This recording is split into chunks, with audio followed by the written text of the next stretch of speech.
না, আমি এখনই তোমাদের নদীতে দিয়ে আসবো। এরপর মিনা মাছ দুটিকে লাউ পুকুর থেকে নিয়ে যায় আর নদীতে নিয়ে এসে ছেড়ে দেয়।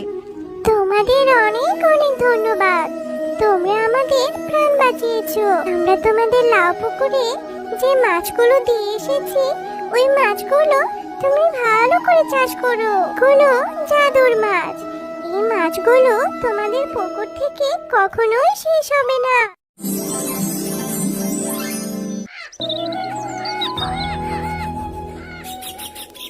খাবো না, আমি ভাত খাবো না। প্রতিদিন এই ডাল ভাত খেতে আমার একদম ভালো লাগে না। কি হলো রে মিনা, তোর আবার কি হলো? এভাবে পেতনির মতো বসে বসে কাঁদছিস কেন? মা দেখো, বাবা আমাকে পেতনি বললো। আহ, কি বলছো কি তুমি? তোমাদের প্রতিদিন এই বাবা মেয়ের ঝগড়া আমার আর ভালো লাগে না। পেতনির মতো কাঁদবো না তো কি করবো? হ্যাঁ,